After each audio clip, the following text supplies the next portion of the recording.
늙어서 이런 사람과 엮이면 말년의 평온이 송두리째 무너집니다. 이들은 도움을 청할 땐 눈물까지 동원하지만 막상 도움을 받고 나면 당신을 기억하지 않습니다. 아니, 기억조차 하지 않으면 그나마 다행입니다.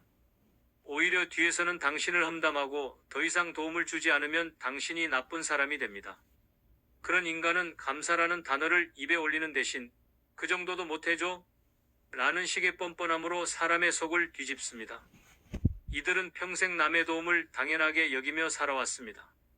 자식에게, 친구에게, 이웃에게 손을 벌리면서도 미안한 기색조차 없습니다. 도와주는 사람의 시간을, 노력을, 돈을 소중하게 여기지 않습니다. 오히려 상대가 뭔가를 바랄까봐 방어적으로 나서며 내가 뭐 큰 걸 바랐냐고 말하는 순간 듣는 사람은 심장이 철렁합니다. 이런 인간과 노년에 엮이면 당신의 시간과 정성은 쓰레기처럼 버려지고 맙니다. 무서운 점은 이런 사람들이 도와줄 때는 모른 체 하다가 거절하면 금세 원망의 대상이 된다는 것입니다. 예전엔 도와주더니 이젠 모르겠다는 식의 말로 주변 사람들에게 당신을 차가운 인간으로 포장하기도 합니다. 당신이 손해를 감수하며 도왔던 사실은 사라지고 요즘은 돈 좀 벌더니 변했다는 오해만 남습니다. 결국 이런 사람 하나 때문에 주변의 시선까지 바뀌고 인간관계 전체가 뒤틀릴 수 있습니다. 말년은 편안해야 합니다. 누구에게 휘둘리지 않고 사람 때문에 마음 상하지 않고 남은 시간은 온전히 나를 위해 써야 할 시기입니다. 그런데 이런 은혜 모르는 인간과 엮이면 말년이 피곤해집니다. 심지어 당신의 자식들까지 피해를 볼 수 있습니다. 너희 엄마는 옛날에 나한테 큰 빚이 있다는 말 한마디로 아이들에게까지 도덕적 빚을 지우는 어처구니 없는 상황이 벌어지기도 합니다. 이런 사람과의 관계는 처음부터 선을 긋는 것이 중요합니다. 부탁을 들어줄 땐 반드시 한계를 설정하고 반복적인 요청엔 단호하게 거절하는 것이 좋습니다. 그리고 무엇보다 중요한 것은 당신의 선의가 악용되지 않도록 스스로 지키는 것입니다. 선한 마음도 반복되면 이용당하고 그 끝은 외로움과 후회로 가득 찬 말년이 될 수 있습니다. 한 노인의 실제 이야기를 소개합니다. 그는 평소 동네 사람들에게 인심 좋기로 유명했습니다. 자잘한 부탁도 거절하지 않고 이웃의 배달 물품도 대신 받아주고 병원 갈 때는 차를 태워주기도 했습니다. 그런데 그의 옆집에 살던 지인은 수년간 그의 호의를 서비스처럼 소비했습니다. 이참에 병원 좀 같이 가요. 우리 집 전등이 나갔는데 좀 갈아주세요. 세탁기 고장났는데 기사 좀 불러줘요. 식의 부탁이 끊이질 않았습니다. 문제는 그가 수술을 받고 몸이 불편해졌을 때 터졌습니다. 도와주던 사람이 도움을 요청하자 그 지인은 단칼에 거절했습니다. 나도 바쁘다니까요 라는 말과 함께 연락이 끊겼고 오히려 다른 이웃에게 그 사람 은근히 요구가 많다는 소문까지 퍼뜨렸습니다. 상처받은 노인은 결국 단절을 선택했고 그 사건 이후 누가 도움을 청해도 신뢰하지 못하게 되었습니다. 도움은 줄 수 있지만 사람은 골라서 도와야 합니다.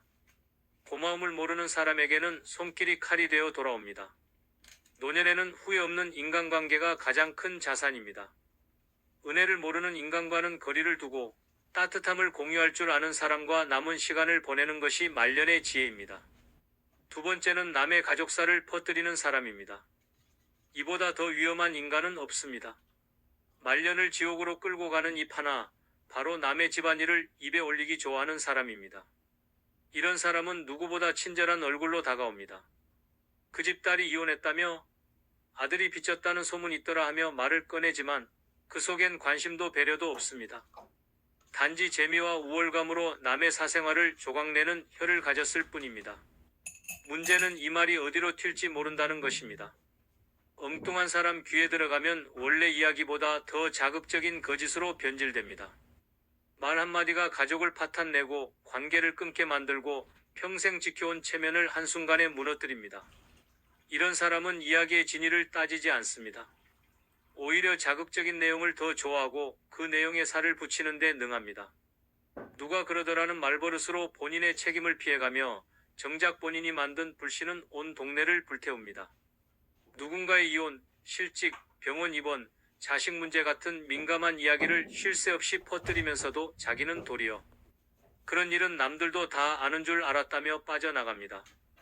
이런 유형의 인간과 친하게 지내는 순간 나도 모르게 내 가족사가 이웃의 술안주가 되고 맙니다. 노년기의 가장 소중한 자산은 명예와 관계입니다. 자식들이 열심히 쌓아온 이미지가 부모 한 사람의 무분별한 말 한마디로 무너질 수 있습니다. 손주의 학교 생활, 며느리의 직장, 사위의 사업 문제까지 이런 사람의 입에 오르면 그 가족은 고립되고 상처 입습니다. 심지어 단순한 오해조차 이 사람의 입을 거치면 사건이 되어버립니다. 그 파장은 상상 이상이며 결국 피해는 고스란히 당사자와 가족에게 돌아옵니다. 이런 사람과의 관계는 초반에 반드시 경계를 분명히 해야 합니다. 나의 가족 이야기, 특히 자식 문제나 개인적인 고민은 절대 입에 올리지 않는 것이 좋습니다. 가벼운 잡담도 조심해야 하며 상대가 은근히 떠보는 질문을 한다면 단호하게 선을 그어야 합니다. 그건 우리 집안 일이에요. 그 이야기는 나눌 필요 없는 이야기입니다라는 식으로 정중하지만 분명하게 거리를 두는 태도가 필요합니다. 사람을 쉽게 믿고 마음을 터놓는 습관은 노년기에 치명적인 실수가 됩니다. 한 할머니의 사례가 있습니다. 그녀는 동네에서 인심 좋고 말이 잘 통하는 이웃과 친하게 지냈습니다. 그 이웃은 항상 다정하게 말을 걸며 요즘 아들은 잘 지내냐, 며느리는 착해 보이던데라며 관심을 보였습니다. 처음엔 단순한 관심이라 여겼고 자연스럽게 집안 이야기를 나누게 되었습니다. 그런데 어느 날 시장에 나갔더니 모르는 사람에게 이런 말을 들었습니다.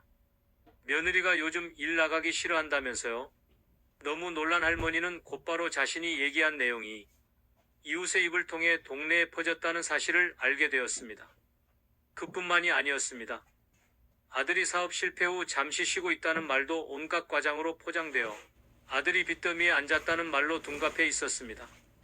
이후 그녀는 그 이웃과 연락을 끊고 집 밖 출입도 삼갔습니다. 자식들은 어머니가 왜 갑자기 사람을 피하나 의아해했고 나중에서야 모든 진실을 알게 되었습니다. 그 이후 가족들은 우리 집 이야기는 어디서도 꺼내지 말자는 약속을 하며 관계에 대한 경각심을 갖게 되었다고 합니다. 말이 칼보다 날카롭다는 건 진실입니다. 특히 남의 가족사를 즐기는 사람의 말은 칼날이 아닌 흉기입니다. 당신의 말년을 편안하게 지키고 싶다면 침묵이 가장 현명한 방어입니다. 그리고 그런 입을 가진 사람과는 최대한 멀리하는 것이 진정한 지혜입니다. 세 번째는 잘 지내는 척 뒤에서 욕하는 사람입니다. 이보다 교활하고 치명적인 인간은 없습니다. 겉으론 웃고 인사하며 언니 오랜만이에요라고 다정하게 말하면서 돌아서면 당신의 인격을 갈기갈기 찢는 말을 퍼붓는 사람입니다.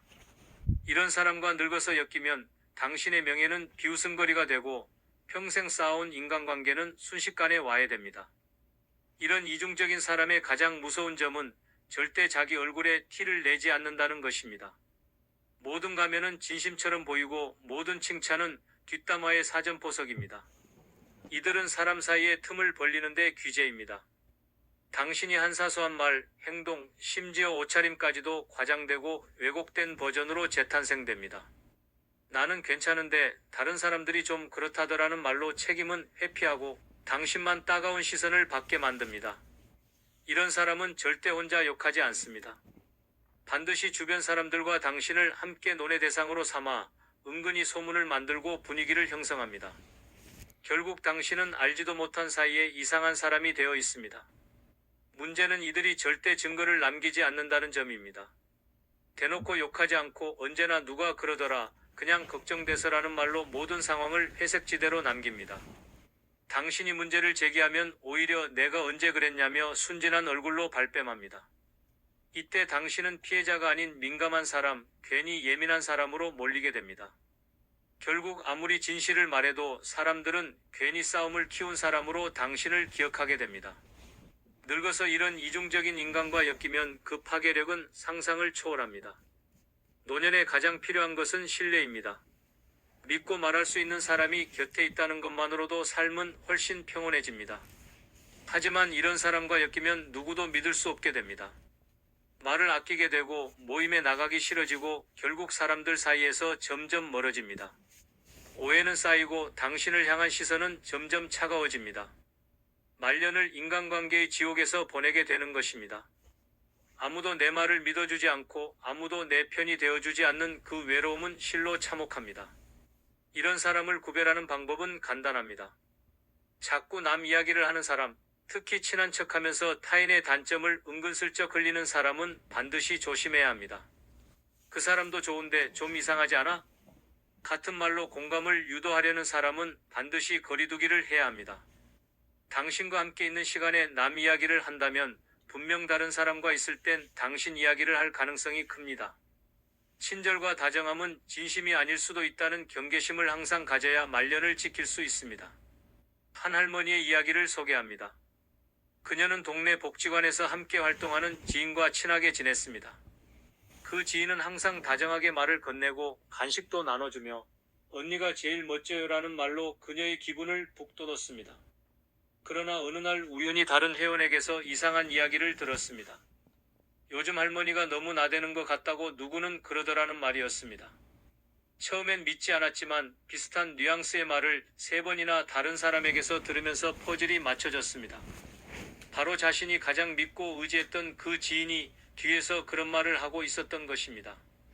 결국 할머니는 그 지인과 거리를 두게 되었고 그 일로 인해 복지관 모임도 한동안 나가지 않게 되었습니다. 웃으면서 다가오는 사람을 믿었다가 뒤통수를 맞고 마음에 큰 상처를 입은 것입니다. 나중에야 그 지인의 뒷말 버릇이 다른 사람들에게도 알려졌고 오히려 주변 사람들이 할머니에게 사과하며 관계를 회복하게 되었습니다. 하지만 그 배신감은 오래도록 잊히지 않았다고 합니다. 말년에 당신을 웃게 할 사람인지 울게 할 사람인지는 겉모습이 아니라 입을 보면 알 수 있습니다. 잘 지내는 척하면서 뒤에서 욕하는 사람은 사람을 외롭게 만드는 독입니다. 그런 사람에게 마음을 주는 순간 당신의 말년은 고요한 평화가 아닌 감정의 전쟁터가 됩니다.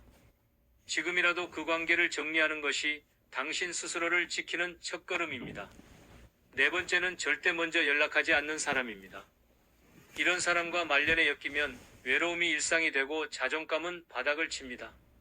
평생 관계에 헌신한 대가가 침묵이라면 그건 상처가 아니라 모욕입니다. 이런 인간은 연락을 기다리는 척하면서도 절대 먼저 전화하지 않습니다. 늘 당신이 먼저 안부를 묻고 당신이 먼저 약속을 잡고 당신이 먼저 손을 내밀어야만 관계가 이어집니다. 하지만 그들은 고맙다는 말 한마디조차 없습니다. 오히려 요즘은 왜 연락이 없어요? 라며 뻔뻔하게 되묻는 경우도 있습니다. 마치 당신이 의무적으로 다가와야 하는 존재라도 되는 것처럼 행동합니다. 문제는 이들이 당신의 침묵을 무관심으로 받아들이는 데 있습니다. 몇 번 연락을 하지 않으면 이제 그 사람은 날 신경 안 쓰는구나라며 관계를 끝내버립니다. 그렇게 정리되는 인연은 결국 한 방향의 짝사랑이었음을 깨닫게 됩니다. 당신이 꾸준히 보낸 메시지, 안부 전화, 소소한 선물들은 단 한 번에 관심 없는 반응으로 물거품이 됩니다.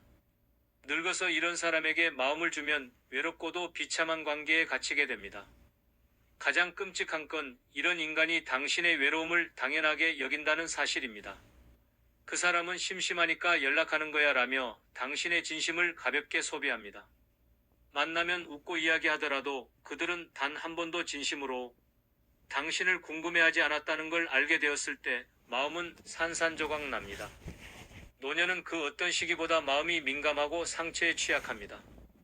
이런 사람은 마음의 틈을 들여다보며 적당히 받아주고 적당히 거리두며 당신을 감정적으로 지치게 만듭니다. 이 관계의 가장 큰 문제는 시간이 흐를수록 당신의 삶에서 존재감이 커진다는 점입니다. 그래도 나와 연락하는 몇 안 되는 사람이니까 라는 이유로 계속 연락하게 됩니다. 결국 당신은 끊임없이 상대의 반응에 의지하며 하루를 보내게 되고 상대는 당신을 언제든지 끊을 수 있는 가벼운 존재로 인식합니다. 이런 관계는 말년의 고독을 더 깊게 만들고 마음의 생채기를 남깁니다. 이럴 때 필요한 건 먼저 연락하지 않는 사람과는 일정한 거리를 유지하는 결단입니다. 내가 연락을 끊으면 이 관계는 끝난다는 생각이 든다면 그건 진정한 인연이 아닙니다. 연락은 의무가 아닌 마음입니다. 진심은 말하지 않아도 손이 먼저 움직이고 보고 싶다는 감정은 스스로 전화기를 들게 만듭니다. 늙어서도 그런 사람 한 명만 있으면 말년은 덜 외롭습니다. 반대로 먼저 연락 한 번 없는 사람 100명은 당신의 마음을 텅 비게 만들 뿐입니다. 어느 노인의 사례가 있습니다. 그는 10년 가까이 알고 지낸 친구가 있었습니다. 늘 먼저 전화를 걸어 안부를 묻고 명절이면 작은 선물도 챙겼습니다. 모임 일정도 그가 주도했고 카톡 단체방에 글을 올리는 것도 항상 그였습니다. 하지만 어느 날 그는 실험을 해보기로 했습니다. 단 한 번도 먼저 연락하지 않고 기다리기만 해보기로 한 것입니다. 첫날, 이틀, 일주일이 지났고 한 달이 넘도록 아무 연락도 오지 않았습니다. 그가 항상 챙겨주던 그 친구는 그 한 달 내내 단 한 번도 안부를 묻지 않았습니다. 그제야 노인은 깨달았습니다. 지금까지 유지된 관계는 사실상 혼자만의 노력이었음을. 서운함과 허무함에 그는 단체방을 조용히 나갔고 그 후로도 아무런 말이 없었습니다. 그 일 이후 노인은 관계의 우선순위를 바꾸었습니다. 자주 보지 않아도 먼저 연락이 없어도 진심이 느껴지는 사람과 시간을 보내기로 했습니다. 말없이 있어도 나를 걱정해주는 사람, 그런 사람 하나면 말년에 외롭지 않다는 것이 그의 깨달음이었습니다. 말년에 필요한 사람은 많이 아는 사람이 아니라 먼저 연락하는 한 사람입니다. 당신을 먼저 떠올리고 먼저 안부를 묻고 먼저 손을 내미는 그 사람이 곁에 있다면 외로움은 두려움이 되지 않습니다. 반대로 단 한 번도 먼저 연락하지 않는 사람과의 인연은 끊어도 괜찮습니다. 외모는 중요하지 않다고 말하지만 그것은 젊은 사람들이 만들어낸 착각입니다. 노인에게도 여전히 자기 외모에 대한 자존심과 자신감이 존재합니다. 아무도 보지 않아도 누군가가 말하지 않아도 스스로 거울을 보며 단정하게 하고 싶은 욕망은 그대로 남아 있습니다. 그런데 그것을 젊은 사람들이 쓸데없는 욕심, 나이값 못한다는 식으로 무시하고 오히려 외모를 가지고 장난을 치면 노인은 자신이 초라하고 무의미한 존재로 전락했다는 생각에 사로잡히게 됩니다. 더 심각한 문제는 가족 내에서도 이런 외모 조롱이 무심코 일어난다는 점입니다. 자식들이 엄마, 그런 옷 입으면 촌스러워요. 아버지 그 머리 너무 옛날 스타일이에요 라고 말할 때 그 속엔 노인의 개성과 선택을 인정하지 않는 뿌리 깊은 무시가 깔려 있습니다. 젊은 사람의 옷차림이나 스타일은 개성으로 존중받지만 노인의 스타일은 우스꽝스럽다는 말로 쉽게 평가됩니다.